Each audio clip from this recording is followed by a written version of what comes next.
Sapperling Maker? I think that's the only green-red partner, right? Or is there another maybe. one?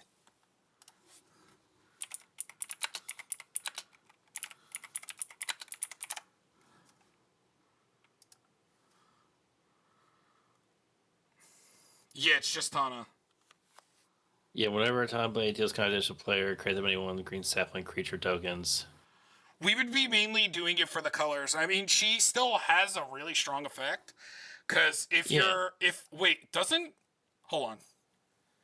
Combat on each of your turns. Each other creature you control gets +1/+1. If it has flying, +1/+1. If it has first strike. Which Tana has trample. So does that count for trample? Yeah.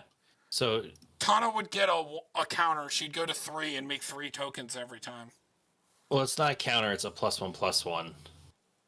Oh. But our good boy Odric, the other one that gives alphabet soup to everybody, gets to combo with this. You know, yeah, I like this. Let's do that. Tana and Akroma. Are we going to make it right now? Yeah, let's do it. Okay. It's going to be a creature-based build. I know we've got to keep on the budget side, so yeah, 200. Yep. So it's definitely probably not going to be in Akroma's Memorial deck, but no, I think or the Great Hinge, or Old Gnawbone or Nyx Bloom. No. Well, we could maybe fit Nyx Bloom. We'll see, but okay. So let's go. Oh, there's some cool cards we could definitely run. Well, we got to play double slapping. Let's get that stuff in first. So new deck. Hold on. So it's going to be her and We're going to call it Alphabet Slap. Alpha. If you're still there, Ryonic Gaming, we're doing your deck right now. Alphabet Slap. Sorry it took us a while. I just really wanted to get the other one out of the way because they've been waiting like almost a month. Yeah. Because we've been pushing. Because we usually have a rule that like when a friend asks us to build something, that's the priority. No, there's actually really cool things for this, and I actually kind of really like a lot of stuff. Hold on. So Akroma.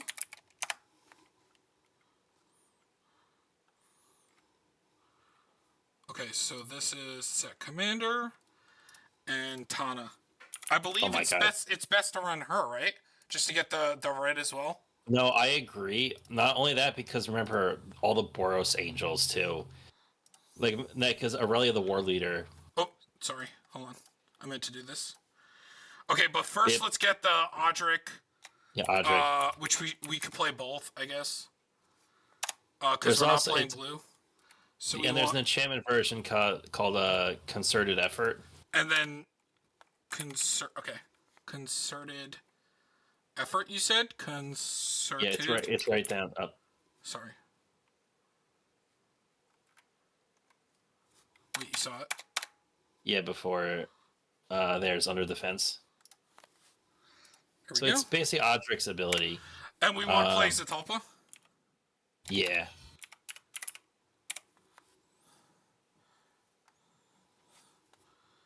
Wait, isn't this a deck that we can finally bring some of the like angels back? Like, isn't there like Akroma? Like these? Like, do we want to play this one? Yeah, well, I also think Aurelia has like the flying vigilance haste, costs less, and gives you an extra combat. It's kind of cool.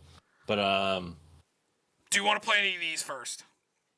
They are just really expensive wise. I'm gonna put them in there for now. Are we gonna play Akroma's Will? I think we should fit this, right? $10. Well, the thing is, we may not need to because I think there's a lot of stuff that's just going to generically have double strike. So you said this one, and then what? Yeah, well, let's put them both in for now. We'll see where it goes. Because I remember people used to play those in Kalia, but so you're saying Aurelia, obviously. Yeah, the War Leader. And then do you want to play any of the other ones? Oh wait, we can do the Aurelia the Law Above because it's flying vigilance haste, and then it's actually what's the meld cards? The meld cards? Yeah, doesn't she have a lot of text? The one that's like with Bruna, right? Oh, is this the other one costs a lot of money? Gisela. So yeah, it's that Bruna. Even but Bruna's $4 now. Yeah, look at Gisela. Yeah, she no cheap. It's GIS. Yeah, it's Gisela, the Broken Blade, I think. I saw it in there. Yeah, $23. Oh, we can play this one though. The double damage. It's $1.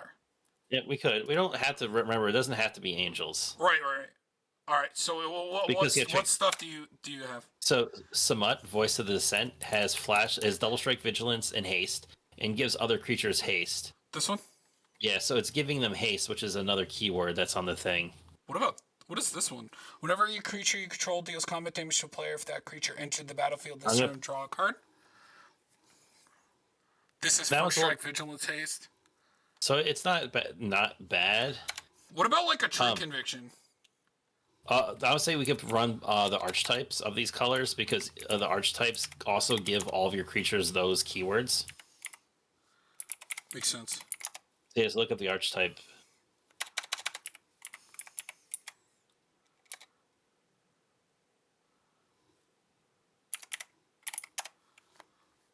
I think there's an E in after the yeah. Yep.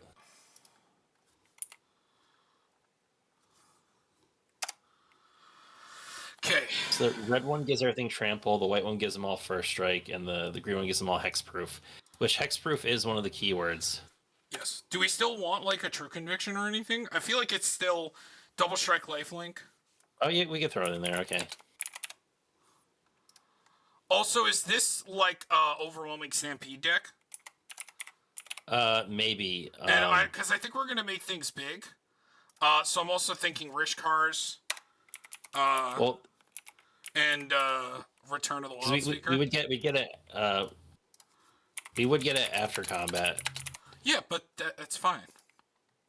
Any other cool ones? So Shalai, Voice of Plenty, because it gives all your creatures hexproof, which is one of the keywords. Okay, Yo, actually, Tana might actually, with like the alphabet soup stuff, might actually get big enough. Swiftblade Vindicator. It's a 1/1 with double strike, vigilance, and trample, which makes it a 2-mana 4/4 double strike, vigilance, trample in this deck. I mean, of course, our commander has to be in play for it, but Sereth, the Viper's Fang, gives other creatures death touch or hexproof, depending.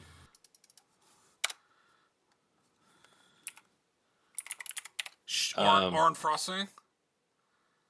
Oh yeah, we do Oran Frostfang, yeah. She's not coming up. Hold on, let me just if I do Viper, it'll come up. And it's also a budget card too. What about Sarok and Goreclaw? Trample, haste, and +1/+1? That seems good. Yeah, he gives them haste. Haste, trample. Oh, and trample. All right, yeah. Yes. It does. Yes. Oh, here's a cool one. It's Kutsil, Malamant, Exemplar. KUTZIL. Yeah, it came up. Right. This one. Your opponent can't cast spells during your turn, and whenever one or more creatures you control, each with a greater power greater than its base power, deals combat damage to a player, draw a card. So basically, everything that has an alphabet soup, if it deals damage, it draws. It's another Toski effect. Cool. But we're green though, so we can play Beast Whisperer. I think we should probably fit like maybe a Guardian project. Guardian. Just so we can be as aggressive as possible, and then we can play some budget options, like maybe a Garruk's Uprising if we have enough big things. You can also run a Blade Historian. Hold on, so you said Blade Historian? And then yeah, it's like just gives them double strike, which just gives them the keyword. Actually, you know what? True Conviction is a little better, but it's fine. No, you know why it's not as good is because Blade Historian, it's attacking, so attacks have already been declared. Oh, Questing Beast. Oh, so the no Blade Historian? Yeah, but Questing Beast, it has Vigilance, Death Touch, and Haste. What about the other one? The one that ruins the 4-mana one that ruins Standard. You said Questing Beast. Sorry, I was thinking Questing Beast. Halana and Elena are actually also really cool. Do we want to fit this or no? No, he might be a little too expensive, unfortunately. But Alana and Elena are really cool because the first strike reach, but then at the beginning of combat on your turn, we could set the trigger so it would get +2, and then it buffs a creature. Yes, It I puts know. +1 counters. Yeah, She's just... Angel of Invention could actually help us go extra wide because it's got Flying Vigilance, Lifelink, and it has Fabricate 2, and while also giving other creatures +1/+1. This is definitely an unnatural growth deck. Oh, that's gross. Sovereign Okinek Ahu. Sovereign. Okay. So you read that. Whenever it attacks, for each creature you control with power greater than that creature's base power, put a number of +1 counters on that creature equal to the difference. That means that gets bigger every single turn. It gets exponential. Gross. Heliod, God of the Sun, give everything vigilance. Is it because budget? he's budget. 50 Yep. cents? Yeah, because I think he got printed. Isn't there the 3 mana thing that +1/+1 in vigilance? But it's better to do it with a creature because I still want to play like Primordial Sage, like the budget draws, and Green Warden. Which those have keywords on. This is actually a really cool deck already.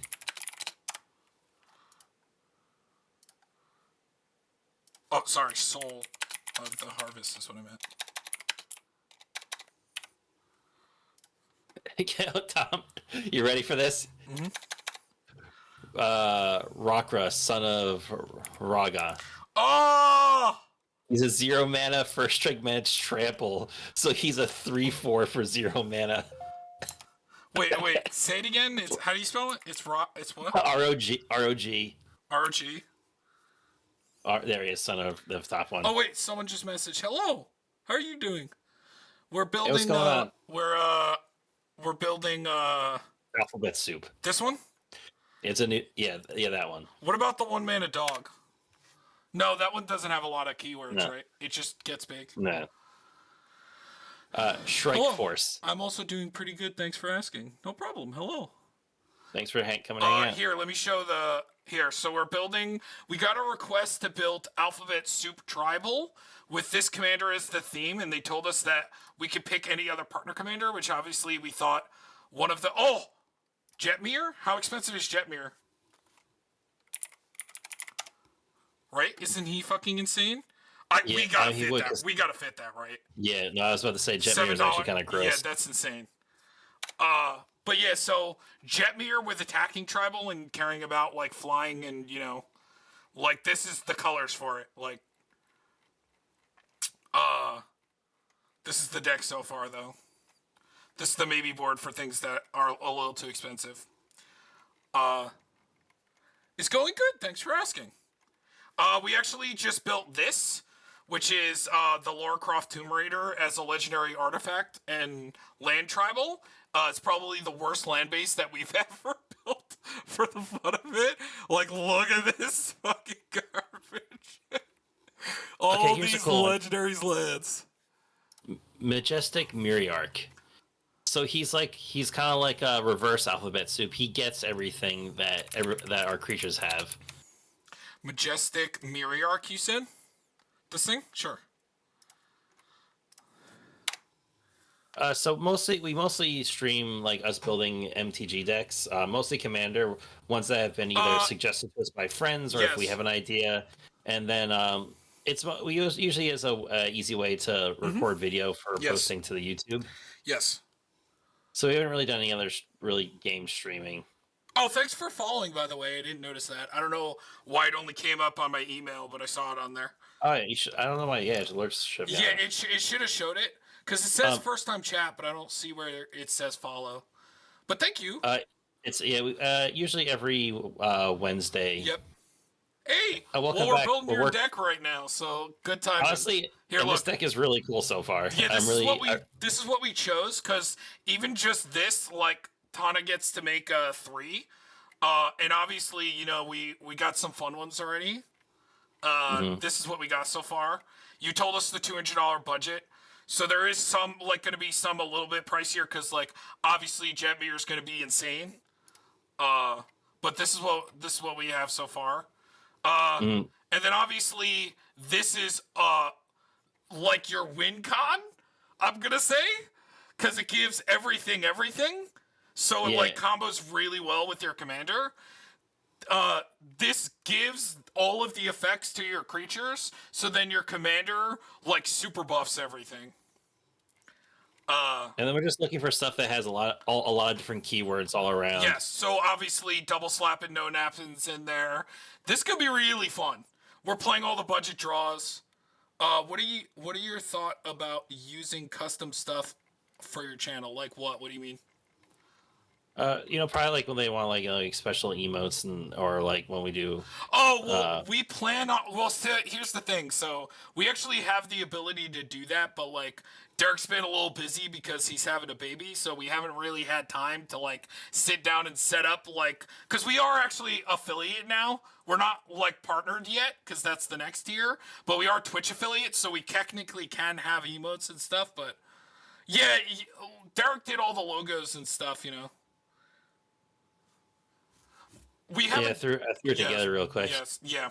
It's not great, but it's just whatever. Because if it ever gets big, like, we'll put more time into it, but But again, we mostly do use this as just to get stuff for our YouTube. Yes. And that's where I think the majority of our stuff goes. Yes. Which it should be in the link below. Also, we put in all the archetypes, which are fun. And actually, I realized endurance is kind of expensive. It's $6. And so is the aggression. It's $5. Because those have only, I think, had one printing. Yes. Anyway, Rising of the Day, which is the creatures you control have haste and legendaries get +1/+0. Gives another keyword. Grook's Uprising, which honestly I think actually does kind of matter because I think I have some that. sizable creatures. I did. Can I have your Discord or something where I can share my... Derek, you want to send it? Yes. Yeah, let me open that up.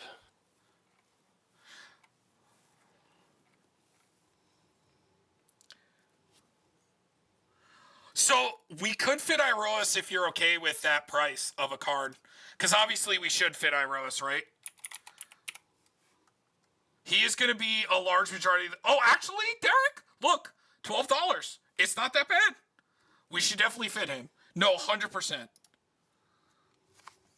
Iroas is really good.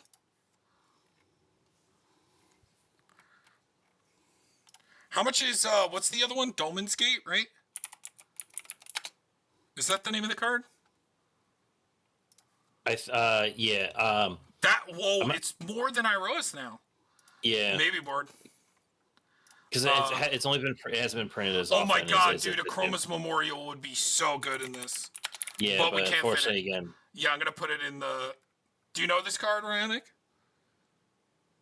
I think we almost every list that we can put it in, we put it in. Did you look at Aerial Responder? I think I know that card. Is that the like it changes the target or like it does something with the spell, right?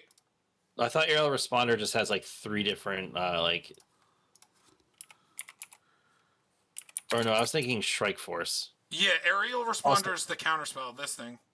Oh no! He's talking about this Flying Vigilance Lifelink.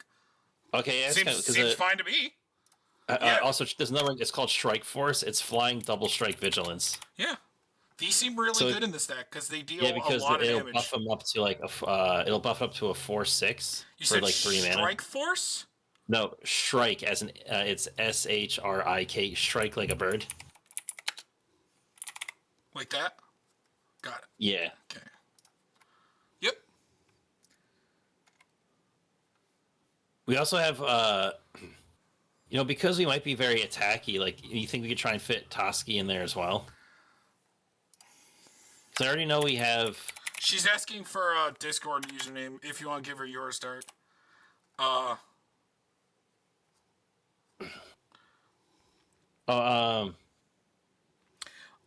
we actually have a Discord for stuff for like that's our he said he's for guild guys. It should have been that.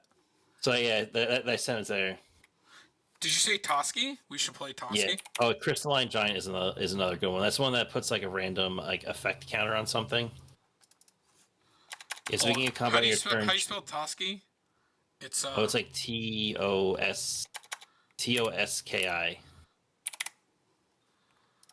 You want to play this one? I mean, we are very attack heavy, so it's a good way to fill up our deck. And then you were saying Crystalline Giant? I know that one. Yeah, because it gets a random whatever, and just more alphabet soup.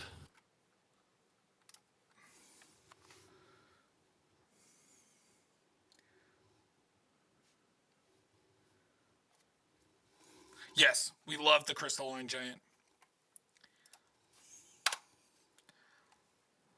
See if I can find any other budget options. What about the guy that people played in Standard that was like the teamer guy, Savage Knuckleblade?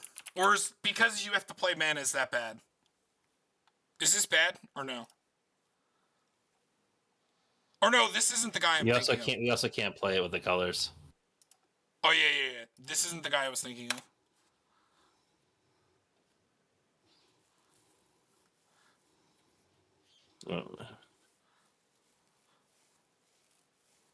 And I like that one.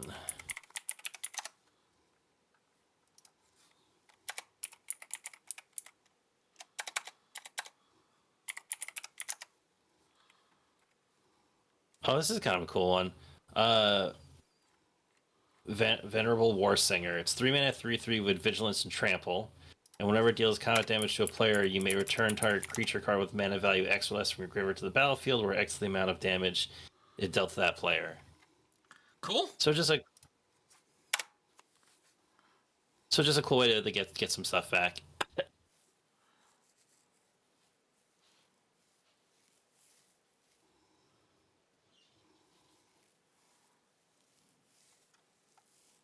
Yeah, I think he got we got Crystalline Giant in there, right? Mm-hmm.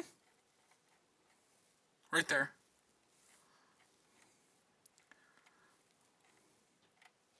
Also, both Odric's are so good. Oh, finally getting to play some Rograk. That's gonna be fun. Yeah, just just drop it down, and it's gonna be a 0/1 at first, but then also trample and haste and double strike, and then it's like, oh wait, now it's and first strike and menace, and you're like, why is it swinging for like 9 damage double strike? He's saying Brave the Sands.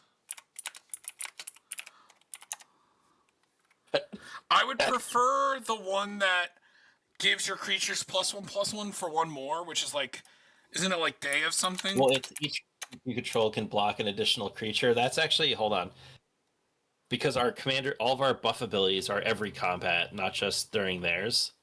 So and not just during ours. So being able to block an additional creature is actually kind of cool when they can potentially get really big. Oh, and that's just remind me of another card. I just had it in my head. Oh, what about Zolpendra? Let's double our power. Because I think it's at the beginning of combat, so we can actually set the triggers to wait for everything to get. How expensive is it though? I put on natural growth in, but he's $9. What do you think? He's getting up there. I definitely think he's worth it. Because that and Unnatural Growth and Overwhelming Stampede will be the win cons.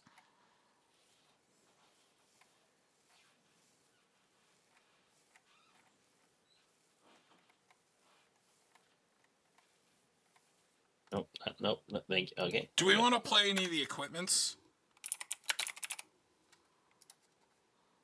Like a bow? Or... No, it's fine, actually. Orin's better. And so is we have the other girl. Where is she? Yeah, Sareth.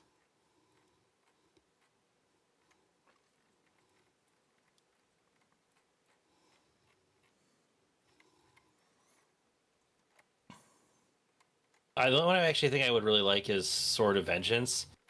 Because it gives them First Strike, Vigilance, Trample, and a Haste. So that's 4 keywords, so it's +4, plus its additional +2. So it's +6, +4, for so I think it's pretty good.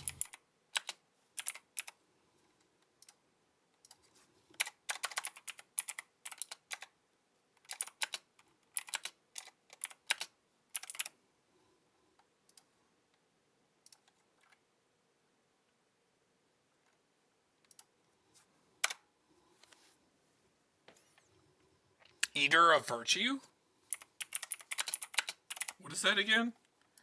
Is that an Eldrazi? No, it's this thing. Oh. Oh, right! This is the thing that, like, eats things in the graveyard and then it gets the keywords. Whenever a equipped creature dies, exile it. Oh, that's dangerous, though, but still pretty cool. Yeah, because I'm still going to want to play, like, a Balagad. Okay, yeah, I do like that. Yeah, I like Eater of Virtue.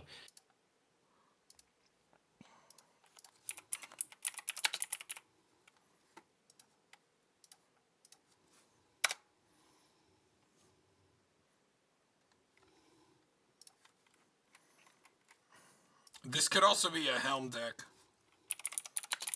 But it is a little expensive, right?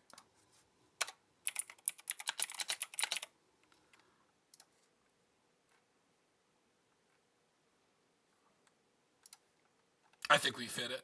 Because it's also an infinite with Aurelia. Not sure how relevant it is, but there's this. It's an enchantment. Creatures you control get +0/+1 and have reach. So it basically says +1/+2 and reach.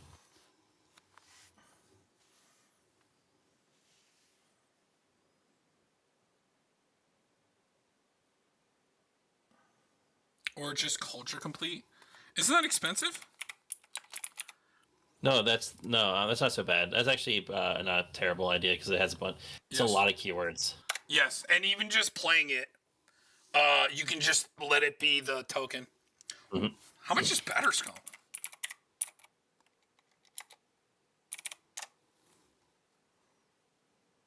What were you saying though, Derek? I was just reading all the words. It's with all the all the keywords because with our commander, partner is also a keyword that it's in its thing.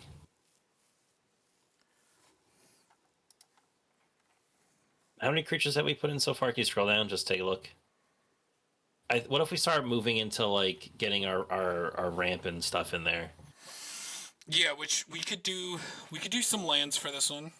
Yeah. So cultivate. Kodamas. This is definitely a Harrow and Entis Restoration.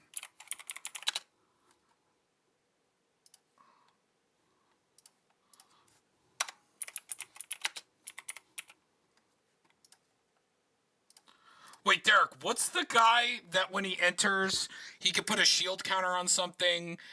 Titan of Industry. Titan of Industry. He has a lot of keywords, right? I think it's just reach and trample. Oh, you're right. And then he makes a 4/4 with yeah. No, it's not that good. But this could definitely probably be a Vandal Blast deck. Restoration. I got that. Yep, Vandal Blast deck. And then I won't play the creature versions because, you know, we're going to play the draws. So, Wood Elves. You know, randomly the Wood Elves and stuff damage could actually matter because with, like, if we get, like, you know, enough keywords in play and get Audric in play, like, those could very easily be, like, 7/7 little mana dorks. This is a Selvala deck. Heart of the Wild. Check the price on her. $4. Okay, not too bad. And then Selective Adaptation. Is it the removal spell method? Or no, that's Artifact Mutation. Never mind. Check selective adaptation. I don't like Titanic Ultimatum. We have something that's better than Titanic. Review the top 7 cards of your library. Choose from among them a card with flying, first strike. Oh yeah. This is so flavorful. Oh, we could also play. What's the Beast Tracker? Right, that's a fun tutor, right? Isn't it like Milani Beast Tracker? This thing, right? Oh right, yeah. That's a fun one. But only reason I get like 5, 6, 7, 8. I mean, it is technically +8 for the Titanic Ultimatum, but I think what we all have that we're just kind of could be generally just even better is just an overwhelming Stampede. Yeah, no, I got that. Yeah, that's what I'm saying. Is We have compared to overwhelming. Titanic Yeah, Ultimatum, yeah. because ultimatums, even with decent land base, can sometimes be awkward to cast. Yes. Yeah, this deck is going to be way better with Unnatural Growth, the Zopandrel, which doubles power and toughness, doubles power and toughness. And remember, these are both every combat as well as your commander, so they're big every combat, not just yours. Mm-hmm. And then we also did put in the Overwhelming Stampede, which is really good. We do need a Seasons Pass as well. And what's the other elf? Is if Warhaven Elf. Seasons Pass. Yeah, the other land tutor. Oh, I did get it. I don't know. Did I not? Did it go on the maybe board or something? So Farhaven. Let me read this. Look at that art. Wow. Oh, I want it. That's beautiful. Did you put in Bow of Nylea? Does that work with Akroma? Attacking triggers? I don't think it does. No, it doesn't. It actually would miss because it's already because it happens beginning of combat, which is before you declare attackers. Mm-hmm. So it actually wouldn't get the buff from it. They still have Death Touch, but we're one still other thing we're still playing Frostfang, but that's also because he draws, so he has double utility. This one would work though. Which one? The tapped creatures. Well, no, because it's still the beginning of combat. Oh yeah, no, because it doesn't get the buff because they're untapped at the beginning of combat. Yeah, but it does give them. The thing is with how she works, she gives them hexproof instead, so they get the +1/+1 from having hexproof. And that's the thing that's important. Because there's no way in these colors to just give Death Touch to everything, I believe. We got True Conviction in there. Yes. That's one of the first things we put in there. Yeah, because I personally like that card. That's also going to be a win con. Honestly, Tom, I can't read Aurelia Law above. I can't believe people aren't using her more, or that she's only like $1 card. Every time I've had her in play... She does a lot. Yeah, not that one, the other one. There it is. So it's Flying Witch's Haste. Whenever a player attacks with 3 more cards, you draw a card. That's anybody. And then whenever it attacks with 5 more creatures, it's a Lightning Helix. Yes. But it's still a card draw that you don't actually have to attack to get the trigger for. Yeah, no. It's anybody. Oh, also, what about Baneslayer Angel? I didn't think about that because I forgot. Where our commander word also says protection, so protection is also a +1/+1. So that's a 9/9. Jesus. Because it's +4 because it's protection. I have Guardian Project in there. Derek and I always the thing that you have to understand is we always play the cards that let you draw constantly. These are so much better than playing like one-time uses. We still play some because they're huge burst draw. Like you'll see down here, we're playing Return of the Wild Speaker because the creatures are going to get huge, so that's going to draw a lot. And then also the Rishkars because that's also going to draw a lot. When it comes to like deck building for Commander, because resource management and engine is much more important, there's a reason why you don't see us play a lot of cards in general, like Ponder or Harmonize. Harmonize says like draw 3 cards. He's right. That's like that's okay. You get 3 cards. It's like okay, why not bad? But you have to think about 4 mana, it's pretty bad. But you have to think about it. Okay, you played it for 4 mana, right? That card went out of your hand, and you replaced it with 3 cards. So if you think about it, if you didn't play that card, the card you would have drawn, instead of Harmonize, you've actually only drawn 2 new cards with the card that you played. As compared to if you say, look at something like a Beast Whisperer, every creature you play, you're just cycling the cards. So I play a creature, I draw a creature. I play a creature, I draw a creature. And sure, you're technically maybe in those instances, you're not going plus like more. You're not going to end your turn with like 12 cards in your hand because you're just cycling 1 for 1. But it's the constant cycle over multiple turns. It will be much more valuable than the quick. I just drew 2 new cards for this turn, or technically, or whatever. Some decks can use it, especially if like you're somewhat of like a storm deck or you care about casting a lot of instances of sorceries per turn. Yes. like better value in value based game like Commander is, I think is a little bit more important. Vizier of the Menagerie. Oh, that's a No, cool card. no, we don't. Yeah, but we don't. We don't. I don't think we need that. We're gonna draw But so yeah, well, much yeah, that like we never yeah, like green decks. Just like I know that this on surface seems like a good card, but unless you're like doing a heavy combo thing, like an elf deck that like you need to find like these two pieces to win, like green has plenty of draw. So cards like this are like kind of like traps, like cards that let you scry when you cast things, and also like cards that let you play off the top. If you're a green deck, you're gonna be doing way better. Cause like we also didn't put Great Henjin because that's not budget, but green has way better drawing. Like also Shamanic Revelation, there's Regal Force. Like especially if you're a mono green, you're never gonna have trouble playing green. Also, there's the new Galta that puts all your creatures in for free. There's Apex Devastator that is like basically like a draw five. Like as far as card advantage go, like also Elder Gargaroth, which we didn't put in, yeah. but he's like if you have a no budget worth of a green deck, like you're not going to need cards that play off the top. I actually think we did put Spider Silk armor in. I would like yeah, to put Elder Gargaroth in here.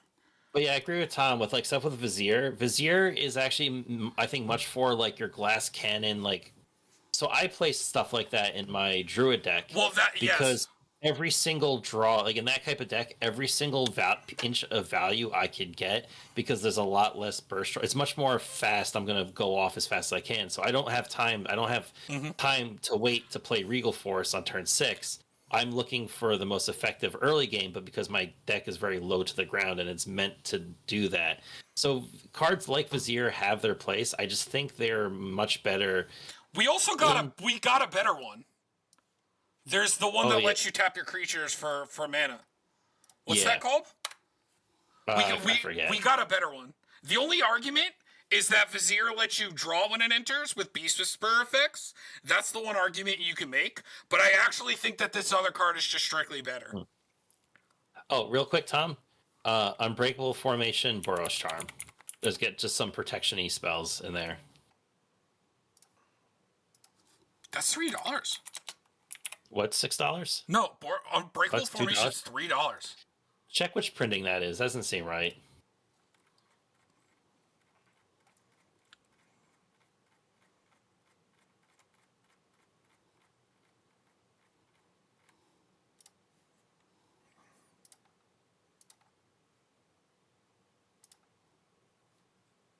Oh, okay. Yeah, that's better. It's like I'm pretty sure I was like that's like a super budget card. Okay, Boros Charm. Yeah, check out Boros Charm. I know Boros Charm has a little bit more value in it, but it was also just reprinted in Foundations, whatever.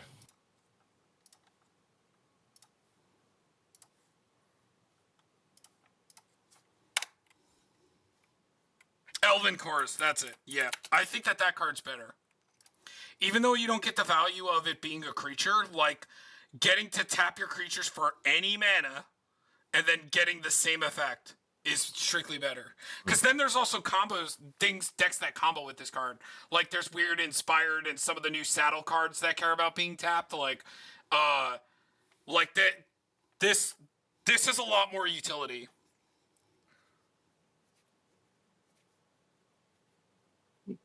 Nice. Got a few Boros Charms, and I'm opening one of the Foundation collections to get more. Nice. Yeah, it should be. Boros Charms should be like down to $2 or something with that printing. Probably. It's just not showing the price yet. We're not playing this in here, but you know, if you're gonna play a card like this, this is definitely the better one. Or you're just playing both. Like Derek was saying, these are good for gimmicky mono green creature decks that like need to find the right pieces, like elves or druids, like he said. Okay. Do we need? We might need some more ramp. Hold on. I got. What else?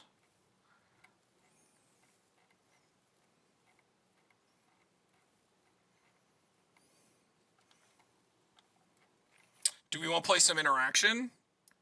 Like, do we want to play the monkey? that can pop artifacts or enchantments. Yeah, I like that in there. Is it Silverback Elder?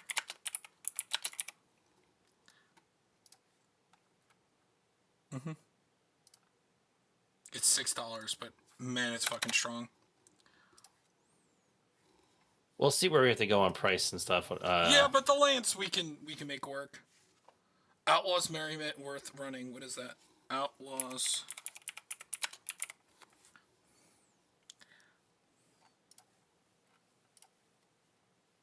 It's an enchantment. Oh shit.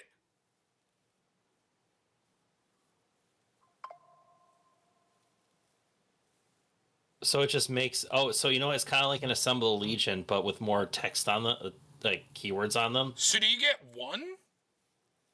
You choose one at random. So yeah, it's one a turn. No, this seems good, right? We should play this. Yeah. Yeah, because they're gonna get huge. And it's because only they're gonna have at minimum 2 keywords. So that means even the smallest creature is gonna be like a 3/4.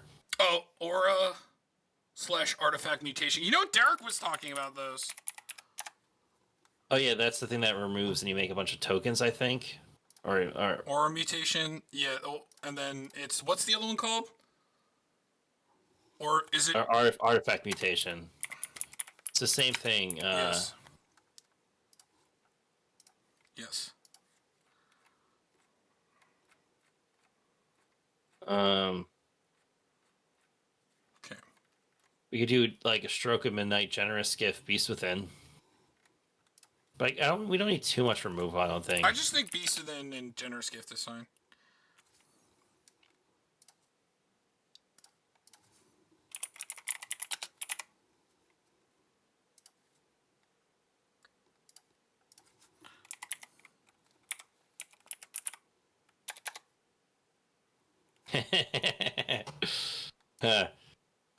You know what's a funny one? What? We could kill people with our lands with Kamal's Will. It makes our lands 1/1 creatures with vigilance indestructible and haste. So with our commander, that makes all of our lands 4/4s vigilance indestructible haste. Will? But there's still a risk in that. Like shuffle all attacking creatures in owner's hands. You could also just this is a one-sided board wipe as well, right? Choose target creature you don't control. Each creature you control deals equal to its power. Like it murders one thing. I think that's why this card kind of sucks. Is its bomb ability is very meh. Isn't there a 3-mana one that gives them indestructible? Oh, this does give indestructible. Yeah.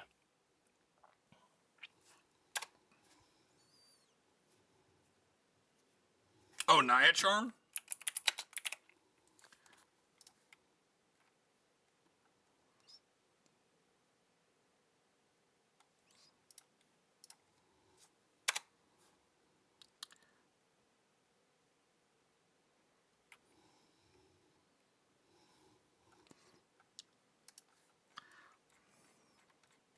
Oh, the 3-mana was till your turn. All lands you control become 2 elementals with reach, indestructible, and haste. They're still lands. So that actually makes them with 5/5s. I don't like cards like that.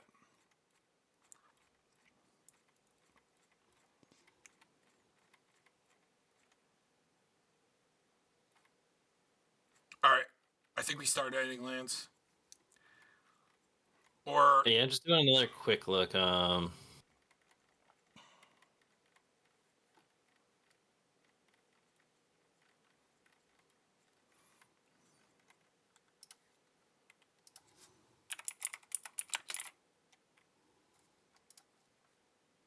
I think we got like the best like alphabet soup cards that we can for what we have. Mm-hmm.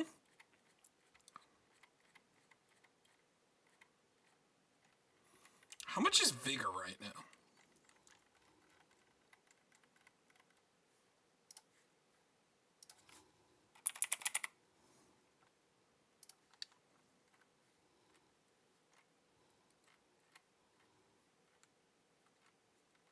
$11.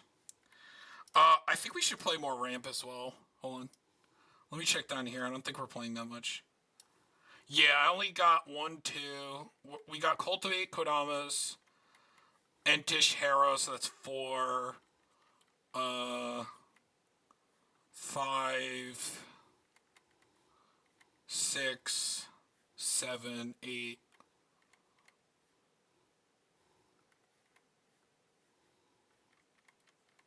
So, Hold on. 9, 10. 11. This is gonna be a decanter deck, right? In Thought Vessel. So that would be 12 and 13. So I think that's good. all right.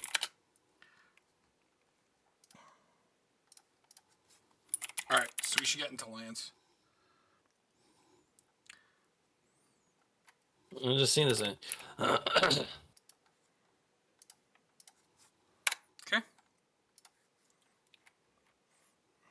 All right.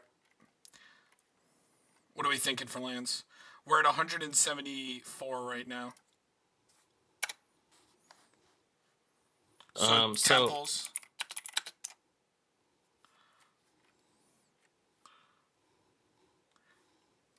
So we need plenty, right? Triumph. But definitely run Command Tower.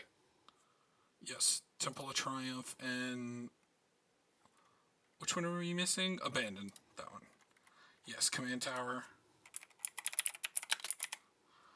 Exotic Orchard? Yeah, we could do that, yeah.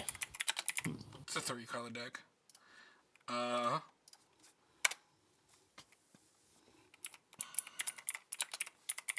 Oh yeah, we should play some of the keyword lands. Like he said, Slayer Stronghold. There's also there's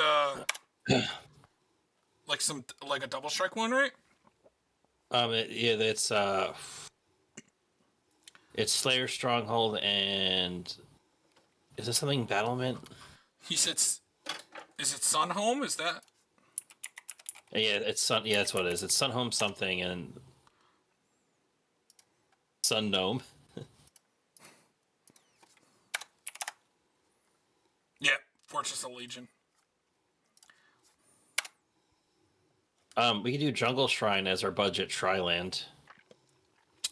Yes. Because Jetmir's Garden is a little pricey. We do have Canopy Vista and Cinderglade as like tutorable untapped the Tangle lands. Which we should play those because we do have Wood Elves. And which one? Oh, let's look at our. Hold the other one. Canopy Vista and what? But I want to look at the color. And Cinderglade. That's the only two we have for that. Yeah. So there's more white than red, and green is the most. Okay, so Cinderglade, you said.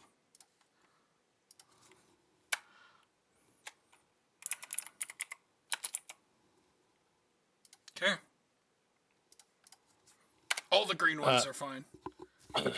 So I we have, may have a copy of all 3 Ravnica Pain lands. Well, the Pain lands are also cheap. We can just play those. Okay, yeah. Brushland, Look, right? Yeah, Brushland, Carplusian Forest, and not Caves of Koilos.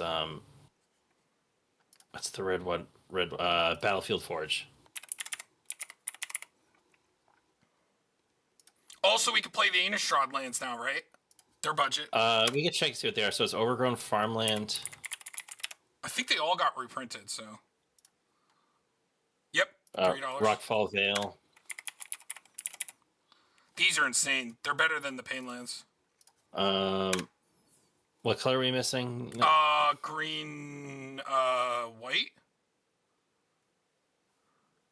No. No, we got Overgrown Farmland. It's red, white. Red, white. Red, white. Oh, you won't play the shocks? You told us a $200 budget. We're at $189. Just so you know, that would put it over. Oh, not yeah, no, so yeah, right. Okay, so if he has a copy of the shock land, where's the red white Innistrad land first? What is the red white one? That can't be as Okay, we'll put them in then. Temple Garden. It's gonna, so just so you know that it's going over because of that. Temple Garden, Stomping Ground, and Sacred Foundry. As Derek finds the... Do you have a Jetmir's Garden? Oh, you want to just run Path? That's fine as well. That's just a budget... What's the wrong one?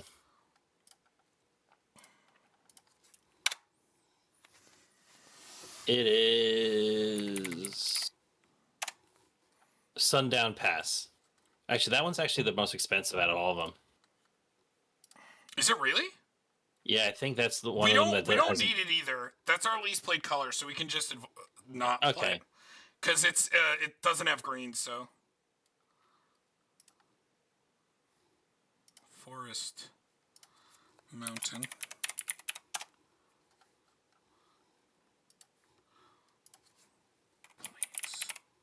We don't have to play that one.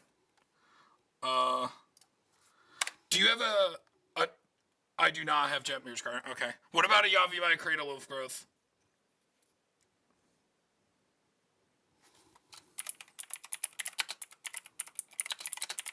This one. Of course it doesn't come out. Do you have this one? Okay. Never mind then.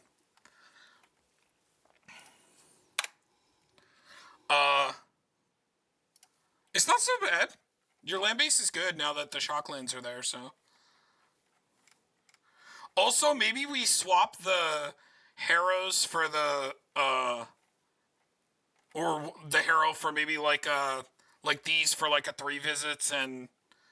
Because they probably have a little bit more utility in a 3-color deck. Oh, but Entish Restoration can get you more lands, though. Okay, well, we can keep the Entish if you want, and then we could just add the others. So, Entish, Restoration. Oh, it's still in there. Oh, wait. I maybe put it in the maybe word. Entish, and then we should play the 3 visits. How expensive is that? No, we'll do the Farseek then. Is that cheaper? Yes. And then the Nature's Lore, right? Yeah, $2. Okay. Just so you know, it went over because we put the Shocklands in. Just giving you a heads up. Dude, Akroma's Memorial would be insane in this deck. Yeah. They said, do we put Path of Ancestry in? I did. Yep. Alright. We do actually have a decent amount of angels. Oh, there is one other angel we could technically run. Let me find it. I just saw it before.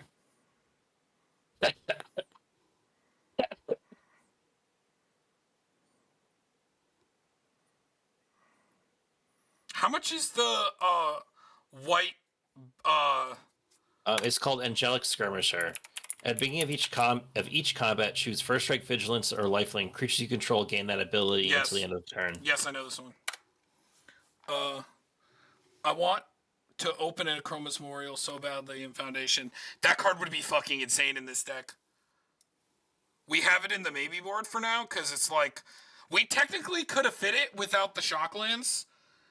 Because the Shocklands put it over the value. So technically, if you don't count the Shocklands, we could have technically fit this card in. Well, Tom, do we put a Zendikar Resurgent? Zendikar Resurgent?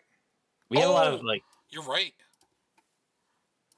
We should, 100%. But I think that's relatively inexpensive. Like, I don't think it's really done. Yes, we're definitely playing that.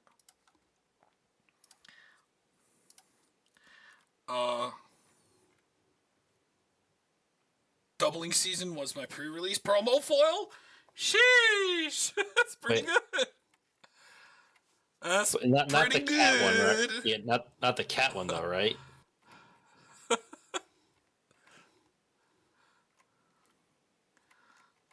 Speaking of cats,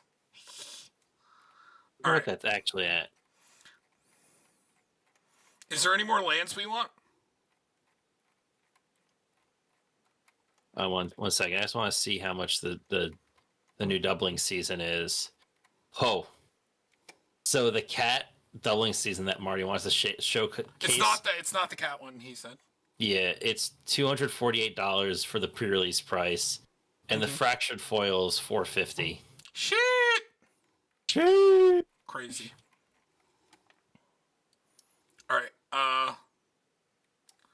So we're mostly green and white, and then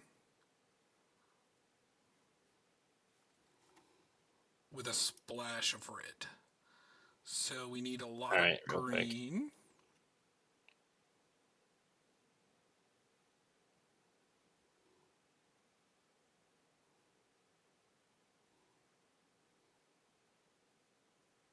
Oh, 1 second. Let me. I just want to look up some lands. It's also one of the first time we've done Naya colors in a while. Mm-hmm.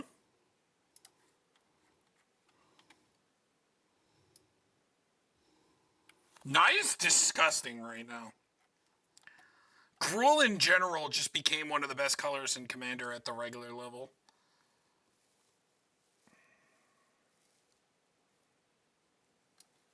Like, look at all these things. Like, couldn't play the Akromas, couldn't play the LD Gargi.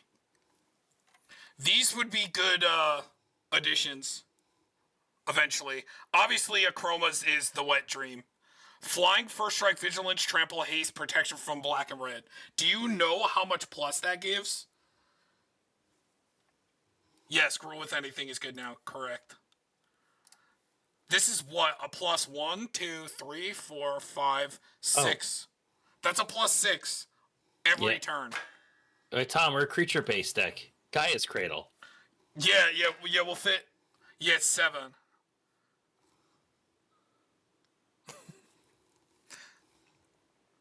This card's degenerate.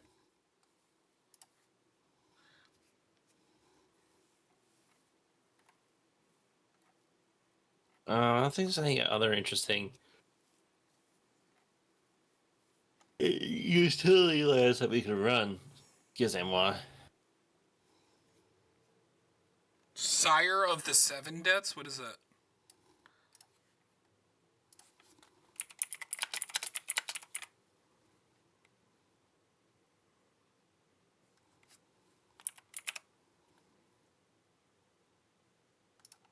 Oops. Oh, Castle Garenbrig is like $5 now.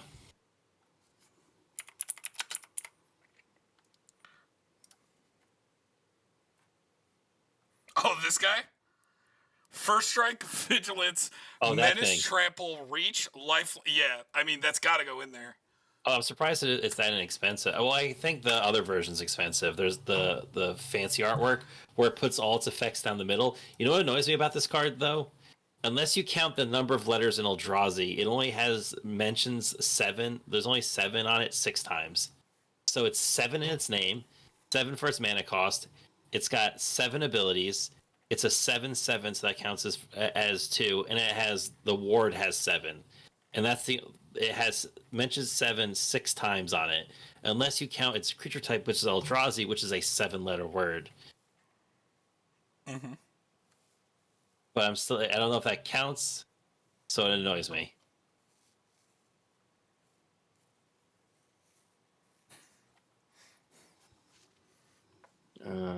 I've already opened 2 of them. Okay, good. But yeah, this is like a must get. Akroma's Memorial, fucking insane. Just looking at if there's any utility lands that would be cool to run. I mean, there's Keswick Wolf Run is the only thing I could think of because it does technically give the creature trample. No, I think we're good. I think we just add basics. We're good. That. I think so. Yeah. Okay, so we have 1 MDFC. Oh, what's the MDFC that makes the 2 angels? I want to check the price. Board wipe. No, not the board wipe. The one that makes the angels and gives you stuff. That's right. I think it's Amaria's Call. Is that a lot of money? It might be because I think that's the mythic.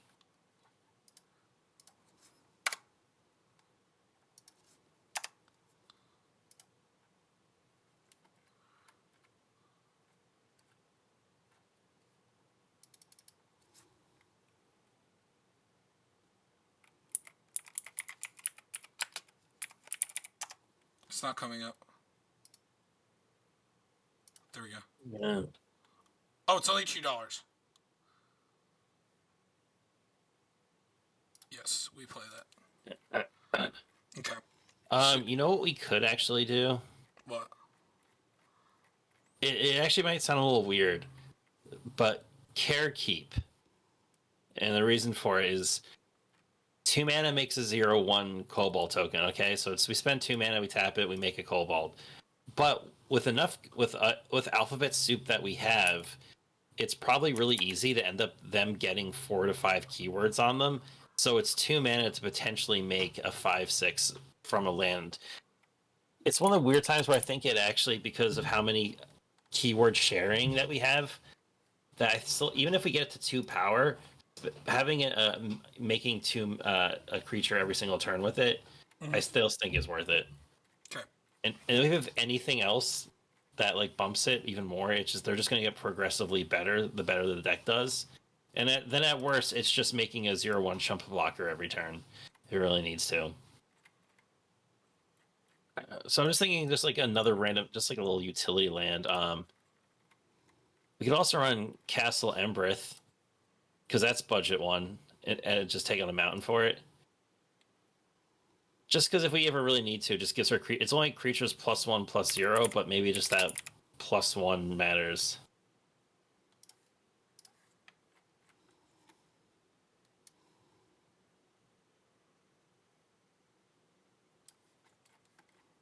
And I wish Passagia wasn't so expensive. I still need one. Okay, I think 7 forests, 4 plains, and 2 mountains is fine. And the only other one I can think of is the hideaway land, and that would be it. But that's if you want to run it. The green one. It's fine. Yeah, I don't think you really need it, honestly. All right, we gotta cut the same amount, 18. Yeah. Okay, let's start up here. Helmas are 1 infinite. So I want to keep that. It's also just good with our commanders. Because this'll double, right? If there's 2. Oh, yeah. Because it's a triggered ability. Mm-hmm. Actually, it's funny, there was an enchantment I was looking at that was like, whenever a triggered ability, like, I think either commander or legendary triggers, that happens an additional time. Mm-hmm. I think we can start in the creatures. There's 46 of them. Yeah, definitely. Anything you don't like here? I think Angel of Fury could go, because it only has the 1 keyword. It has flying flying trample. 3. Yeah. But do I care about it? Is an expensive card, like mana wise. Pro white and blue is kind of nice. But Akroma Angel of Wrath has 1, 2, 3, 4, 5, 6. He's saying Angel of Fury. Okay. Yeah. Wrath at least has 6 keywords on it for it, so it makes it a 12/12. Anything else? No, I think I like all of those. Trample on everything, First Strike on everything, Hexproof on everything. Maybe Endurance, because again, I think we have other things that give Hexproof. No, I don't think we do. We do. It's the creature that we have another creature that does it. It's just when they're on the tap, but when they're attacking, they're vulnerable. But then it could untap anything that it gets targeted by it. So if it's a board wipe, it's going to hit us. So if it's a single target, then we could just untap whatever they're going after. This is the only thing giving hexproof aside from. There's another Sigarda that does it. We could run. That's only 4 mana. Oh wait. Yeah, we play Shalai. Oh yeah, and there's also I don't know if we conclude it, but it's a 4 mana Shieldred. 4 mana Sigarda that gives all your stuff, all your permanents, other permanents, hexproof. Oh yeah, did we not look at Sigardas? The one gives humans, but there's the one of them I actually like. There's a Font of Blessings, flying other permanents you control have hexproof, and you can cast angels and humans off the top of our deck. Which I think we have a lot of both of those. So I think of that we cycle out the archetype. What is Beast Whisper? You don't know Beast Whisper? It's a Guardian project but cast. This card's insane. Yeah, it's one of the best creature draws, like early game creature stuff, and it's elf and it's a druid, so it goes in my druid deck, And or it goes in in elf elf deck. decks. Yeah. I drop in dirt. Yeah, we can drop the archetype now that we added the other one for sure. Yeah, It's I that agree time. with that. Yeah, Oh yeah, they're archetypes. You're right. Sorry. because it's very expensive to get to 8 mana for Also, it's effects that we have. $6, so it'll bring the price down. Do we still like all these? Yeah, Aurelia's a draw. Warrior's extra attacks, which actually is kind of cool because the triggers would happen an additional time because it's an extra beginning of combat. No, stat. these are the Aurelias are not getting cut. I think Baneslayer is also too good. I also put in birds because this is just a good mana rock in here, right? It's a one. It actually can deal damage. It's flying. a 1/2. Birds can hit. It's gonna kill. That 1 damage is gonna matter. Anything here? I think the Blade of Gold Knight we don't need. It's a win more card. You think? Our things are gonna. Yeah. Yeah. We have the doublers, right? The power doublers? Farhaven, yes. Yeah. Farhaven Elf is just a mana ramp on a creature. Oh, yeah. So Farhaven Elf gets a land. So the reason why we play these, so we got to explain our theory about Commander when you play green. So if you're you're playing a creature deck, right? It's better to pay 1 more mana than to play most of the 2 mana land tutors, because with cards like Beast Whisperer, Guardian Project, the Great Henge, Primordial Sage, like Green Warden, like that, especially if you're in like bank colors, like where you also get Tulane and a lot of things that draw when creatures enter. This is a lot better because also at the end of the game when you're going to go kill everybody and like try to buff your board with an overwhelming or unnatural or Zopandrel, or if you have the guy that makes everything a double slapping, or if you have Odric, so then this is either a body that needs to attack or block, or it lets you draw with Beast Whisper, and lands are more permanent forms of ramp than like a Mana Rock is. So you could argue that this could just be a 3 visits, but me and Derek have learned that Farhaven and Wood Elves is better than like a Rampant Growth or 3 visits in most decks because of the draw. Also, Wood Elves can get Triumphs and Shocklands. So Wood Elves is just like, and it enters untapped as well. Yeah, so very, very much the point, because again, with how we care about creatures, we're a creature-based deck. Mm-hmm. Having 1 more, so it's true. Ramping on turn 2, comparing on to turn 3, it is a little bit different. It is true, because if you ramp on turn 2, that means on turn 3 you have 4 mana. Which, again, because Commander is a game about resources, there are games where some people will ramp their first like 4 turns before they even really commit to the board, because they will just want to make sure that their mana is set up, so now they're good to play the rest of the game. Also, Farhaven Elf is immune to any board wipe. Yeah. So, because you think going early game ramp, sure, you get your ramp out a little bit turn faster. Keep in mind that board wipes are very, very relevant in Commander. So potentially going a little bit slower, taking 1 more turn to have a body that synergizes with the rest of your deck, especially if you have like a draw effect, because then it cycles itself, as compared to just playing a Rampant Growth. Because Rampant Growth, okay, I got my land. Rampant Growth basically just became, I put a land from my hand into play and just tap 2 mana. Yeah, it's why you don't see Arcane Signet here. Now, we do have Decanter and Thought Vessel, but that's because green, this deck is going to have so much draw between like the Rishkars, the Return of the Wild Speaker, Beast Whisperers, like those effects, that like you're gonna need the no maximum hand size. But like these aren't mandatory. We could just be playing Soul Ring. But me and Derek have learned that most green decks want these no maximum hand size and as a green deck that either attacks or draws cards. Yes. It's actually really easy for me to deck myself in green decks. Yes, especially like with Shamanic Revelation. Shamanic Revelation, there's just so many things that draw a lot. Okay, what about any of this? I like all this stuff. Okay, and this? I think maybe Beast Tracker. Yeah, we don't need it. I think it's just like a fun flavor thing. It's a fun flavor win. Yeah, it's a tutor, and drawing and tutors are basically trying to accomplish the same thing. Mm-hmm. I think the Majestic Mariarch is actually really cool in this deck. Yep. Obviously, both Odric stay. Yeah, and then the Exemplar, Oh, so this is another Beast Whisperer. This one's a little bit more expensive, but it has a better body. And because we're playing budget, we can't play Tribute to the World Tree and Great Henge. Great Henge. So we had to There's play also like the one this that's over. there's also the 3 mana one that's a 3 or greater draw. Yeah, but Elemental, yeah. that one's a little bit not. It's a little bit weirder because again, our creatures only get big in combat. Yep. And This card's insane. We didn't put in the maybe board. We could maybe Rakra is just a meme. Oh, you want me to put Tribute in the maybe board? I could. No, I like no Roger's staying, Derek. You're not taking him out. No fucking way. You know, I also forgot. The deck for him. Tom, you know, I also forgot he has partner. Do you know Tribute to the World Tree? Oh my God, you're right. So he actually gets another +1 from because our commander also says for partner too. Do you know this?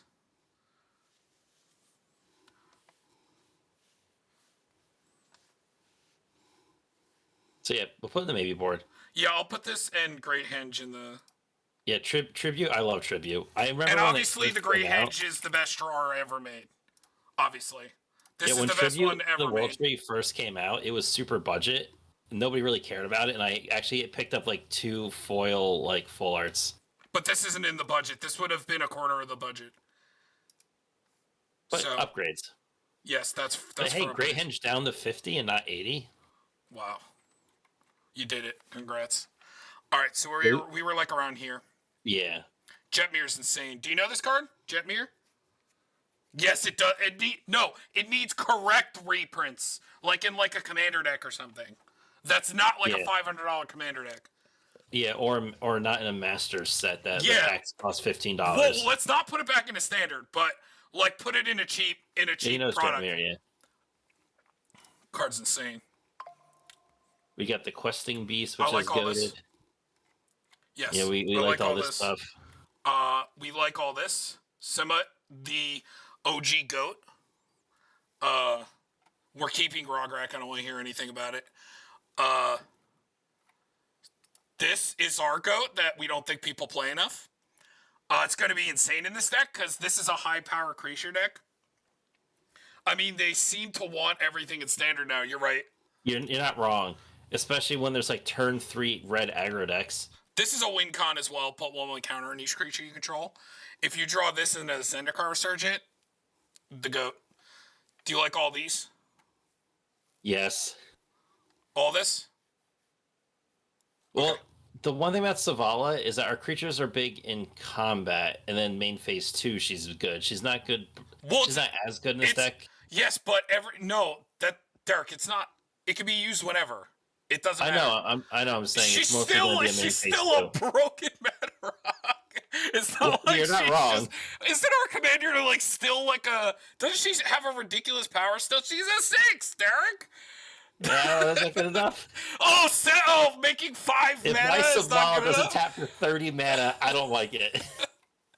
This card doesn't have a limit. Also, the crazy thing about Sylvala is that it's in any combination, so you can make any colors you want. Like, this card's fucking unreal. And it's like half of a draw engine as well if you're the big dick deck. Hey, look, with Sigarda, we have another way to look at the top of our library. I think these are all staying. I don't think we need Toski. Okay, we got Toski. Yeah, our commander doesn't have to turn itself sideways to win the games, though, but it's gonna. No. What about all this? Tom, this is bad. We went through this entire list of 40-something creatures. We cut like 2 of them, and I love all of them. Well, because they're all broken. Okay, maybe War Singer we don't need. This one? Yeah, it just brings creatures back, but whatever. Bye, Felicia. Okay. All right. Enchantments. What are we thinking? Yeah, it's extra. Yep. Do you like all these?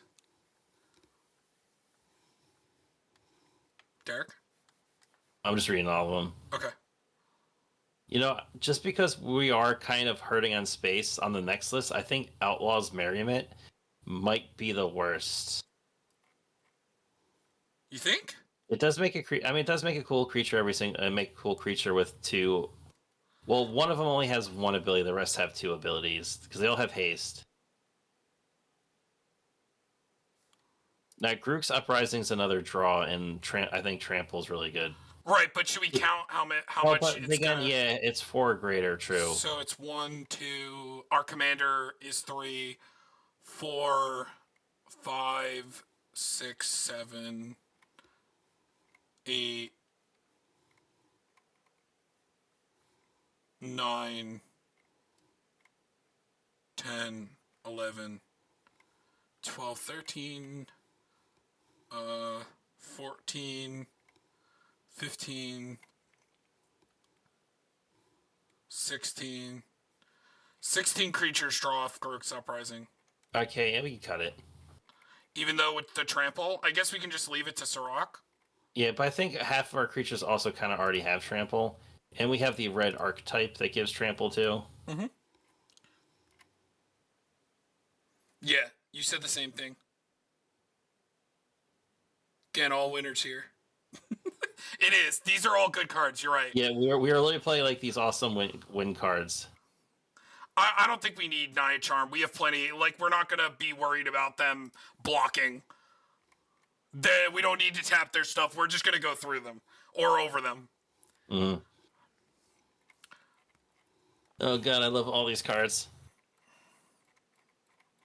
Let's go down here.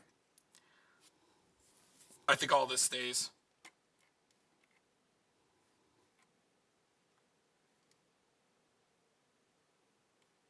See, selective adaptation, the fact that it puts it into play is what's gross.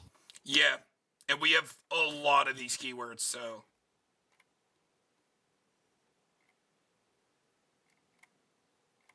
Alright, we don't tell anybody that we're playing extra cards.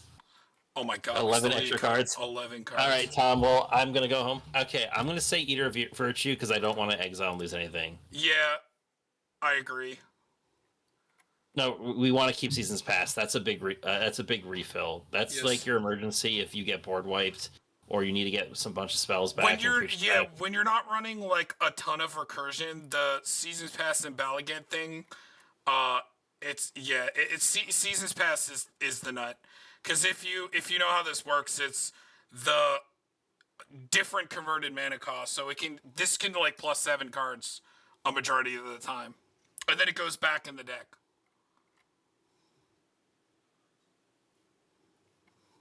We got to kind of keep the ramp. If we have, how much do we care about artifacts and enchantments? Because I know we have the two things that make the tokens, and we have the Vandal Blast and a Beast Within, but we're not really like a removal deck. Like, we're running as much removal as sometimes our counterspell decks do. We can cut the Vandal. We have the guy that does it, so it's not as important. At least, and the other ones make a bunch of tokens, which I like. We also have Beast Within, Generous Gift. You know, I say maybe we get rid of the aura. No, but that's the enchant one costs. What becomes more of an issue in most cases, artifacts or enchantments? I just don't think we need either one of these. Because I don't think neither one of them have keywords, so I don't think they're gonna be that good. Yeah, they just had to hope they get keywords. I would just rather play the generic ones. These two. Yeah, can I also agree? Cut the token generators. I think the I'm still just kind of okay with the thing that makes the one token with keywords on it. It's okay. But like it doesn't synergize with any of our like creature entering. We don't draw off of it. It's up there. This thing. Yes, sorry. Yeah, Wall's Merriment. I do really like this card though. It just don't like if we're hurting for space. I want to keep all of our best keyword stuff already. I think that's our last token maker. Yeah, I still think maybe we guys to look at creatures. We still have a lot of creatures. Yeah, we should go back up to the...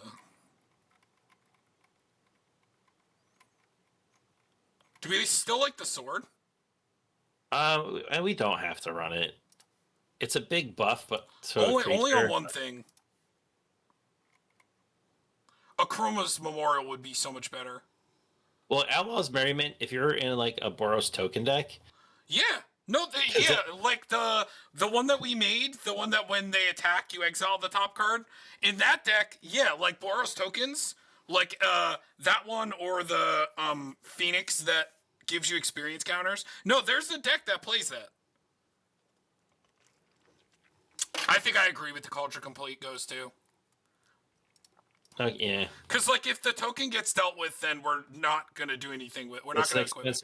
It's like an expensive re-equipped. Yeah, they're cute, but I think our creatures are just gonna do the work themselves.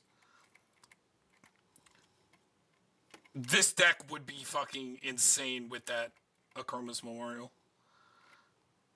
See, that's the Culture Complete. Alright, so let's look at these creatures. We got 41. Any of this? I am still just kind of okay with Wrath. I know, but Wrath, it's still 12/12. It's just very mana heavy. Also, the protection from black and red is very relevant. That means it can't die to Blasphemous Act. It can't be targeted by any black kill spell. That's pretty good. Yeah. And haste. And it has haste. And vigilance. Like that. I think the Wrath is like. Yeah, no, she stays. Yeah. This is so good.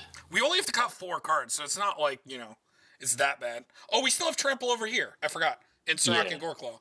And the cool thing about that one in Archetype, remember, they remove it from our opponent. This is like a plus. Also, it's like a +1 to everything. These are like anthems in these deck.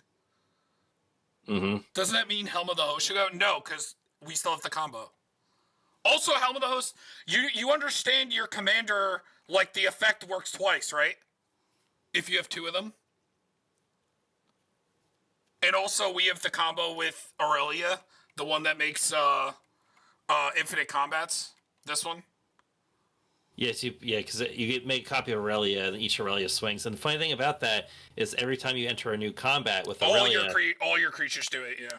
Yeah, they get the plus from Aurelia. Yeah. I mean, from Akroma. Oh, right, because it's every combat. That's it's the beginning of each combat. That's insane. So it's an infinite. Oh, and so it's not just. Yeah, you want to explain it? So it's Aurelia and Helm of the Host. Which, do you know how Helm of the Host works? It's at the beginning of combat in your turn, create a token that's a copy of equipped creature, except that token isn't legendary, and then it gets haste. So it makes a copy of Aurelia. So you swing, you go to combat, you make a copy. You swing with both Aurelias because they have haste. You get 2 combats. You go to one of the new combats, right?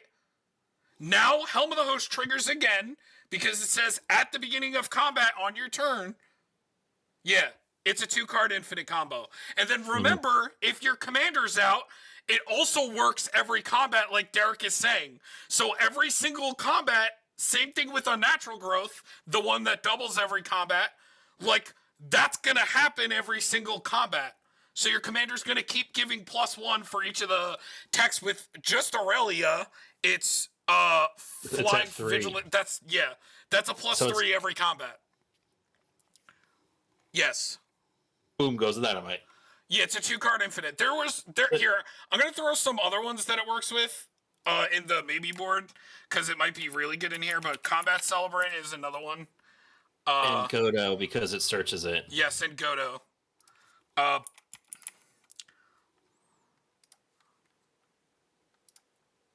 They basically do similar things that Aurelia does with an extra combat. They're not going in the deck, but they also work with Helm of the Host. So you're saying something about like the aerial responder. Do we want Aurelia is already a broken card on its own because it gives an extra combat, and she has vigilance, so she doesn't tap herself. Yeah, and again, Helm of the Host is insane with your commander. Okay, so we got to cut 4 cards. I think they also said the aerial responder. Do you agree, Derek? Or no? Flying Vigilance Lifelink is pretty good. Yeah, especially because it becomes a 5/6 for 3 mana. Here, let's scroll down and see if there's anything else that stands out. We got to cut 4 cards. I think Halana and Elena it's going to be really strong. Yes. Because remember, they're going to be no. Yes, it's going to be really good. +4. Yeah. If not more. Remember, it's only 1 creature, but it does get big. Heliod also because it gives all of our creatures. It can also make 2/1s. And if it's And you think we have with our angels and stuff, we definitely have devotion to white. Yeah. Iroas gives them all menace, which is now the keyword, so that's an additional +1. Jetmir is amazing +1. Malamet exemplar. Quetzal's really good. Literally every combat. Oh, this Is it weird to say that maybe a primordial sage? I think we have a lot of draw and we have an extra draw that we don't normally run. Yeah, this is the worst one.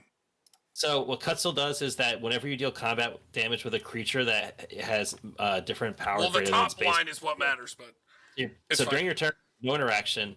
Whenever one or more creatures you control, each with a power greater than its base power deals combat damage to a player, draw a card. Basically, when your commander does its buff, it triggers this. So anything that deals damage that has a keyword or any type of buff, you'll draw a card. Yep. So it's like best of both worlds. You're getting value out of attacking. You're getting value out of your commander doing it. Also, a combat deck that wants to kill people, making it so that your commander can't cast spells is really strong. Yeah. Also, the cool thing about how this deck works is you don't even need your commander to play this, because we have a lot of other buffs like Jetmir and like other things that do actually buff our board in other ways on top of what they're doing that could still get like any of the things that doubles our combat. It'd still trigger it. Mm-hmm. And again, the protection on your turn lets you kind of play freely on your turn and not worry about counter spells and interaction. I'm going to put Archduke's Charm in the maybe board. Card's insane. He says, I know you like Jetmir, but how wide will our board be? Hopefully wide. We do have a large amount of creatures. We are mostly a creature-based deck. Yeah, we're still playing 40-something creatures. I think it's still going to be good, right? Because vigilance is honestly really important. Being able to attack and also have them as blockers, I think, is good enough. And that's a base stat that they have, so that already is like gives all your creatures a keyword. And remember, you control 3 or more creatures. Jetmir counts as one of those creatures. So your commander, Jetmir, and one other creature already give it the +1. Give it the vigilance, that means every combat is now an additional +1 on top of it. So Jetmir, your commander, and your other commander. Let's say that's all you have. You play both your commanders that are there and Jetmir, and that's it. You're still going to be getting that buff from the top ability, and it just progressively gets better the more. And vigilance is really strong. Being able to attack and not tap means you could be more aggressive while also playing safe. Mm-hmm. So I would, even just for the first 2. You don't have to think about, am I going to get all of them to the 9? Is Heliod worse or better? Heliod's worse. Because we also have Brave the Sands. Do we need Jetmir, Heliod, and Brave the Sands? I don't think we do. No. Which one comes out? The Brave the Sands? Because it's not a creature? Maybe, but the extra blocking is really cool.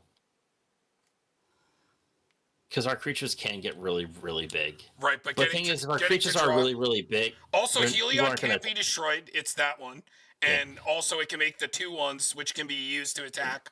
All right, here's my argument of why the second ability actually doesn't matter with Brave the Sands, right? If our creatures are huge, we're not going to get swung at, right? Mm-hmm. So we're not going to have an even chance, unless they're like... And if people are going to alpha swing with like 15 creatures... We have a couple things that give vigilance. So we have this one because our commander has vigilance. Don't forget the white commander has vigilance, so this will always give our creatures vigilance. And the Jetmir gives vigilance as well. And the Heliod. So we still have 3 things that give vigilance. So it'll be fine.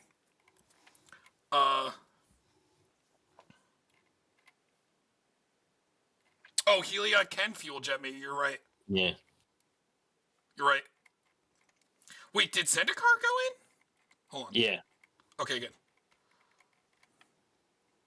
That's another reason to play Land Ramp is with Zendikar as well.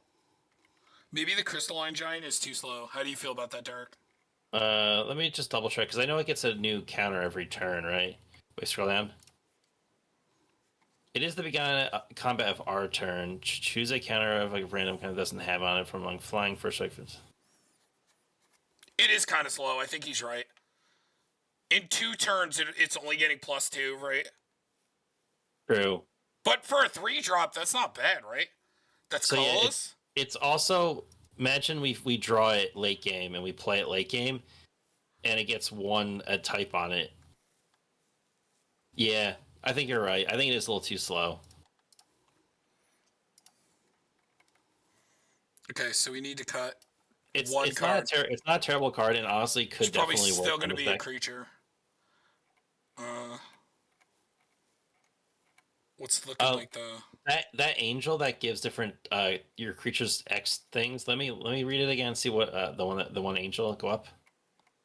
Oh, this also can give vigilance, right? First strike, vigilance, or lifelink.